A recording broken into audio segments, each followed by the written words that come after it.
Hello, everyone. How you doing? Welcome back to a cup of conversation with me, Nidra Simmons. Um, I have no idea what to talk about. I just felt the urge to come on and just start talking. Um, the last post I was talking about was about women, just showing gratitude to all the women, giving gratitude first, God, our spirit team, our angels, our archangels, our guardian angels, all in the highest Christed light, our ancestors, and guardian ancestors, and our whole spirit team. I just want to give glory to God first and foremost, and to the entire spirit team because they have always been there for me. But I just want to come on and start talking about uplifting women and just, continue to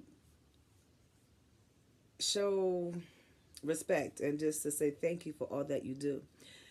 When I was reading the word, I came across Esther, and I believe Esther was the one that was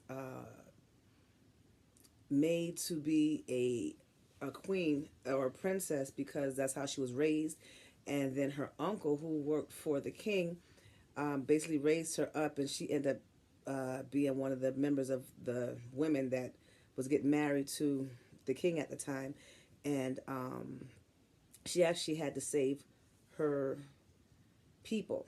There was another person there, Mordecai.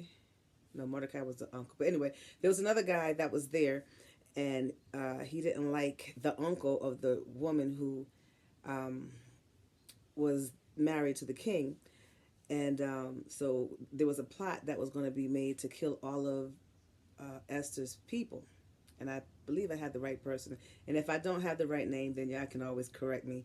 But the point that I'm trying to make, that this is a woman that was back in the Bible who had to stand up for herself and all of her people. She had to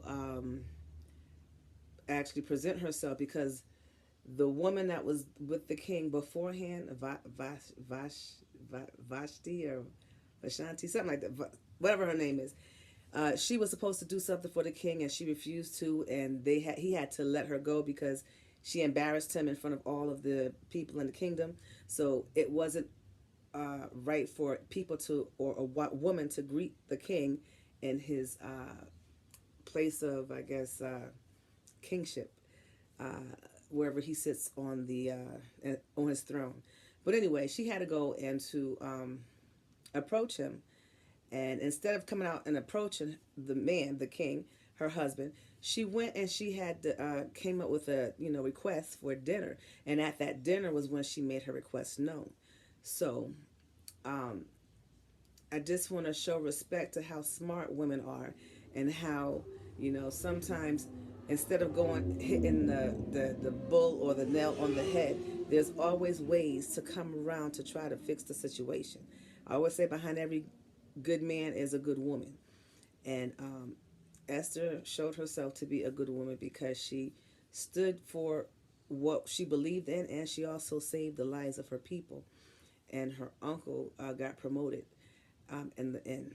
But it's not long. I just want to come on and just talk. And as I was talking, Esther came to mind. But there are many other women in the Bible, and there's many other women that are here on this earth today that we know. Like, I want to give shout out to my mom, and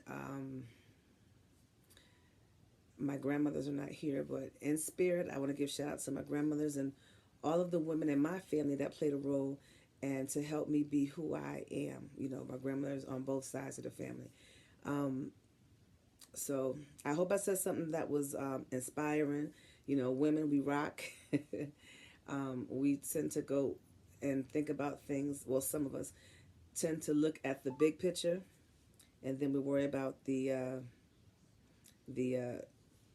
the point as we pinpoint after looking at the big picture. But until next time, peace and thank you for your time. Have a wonderful day.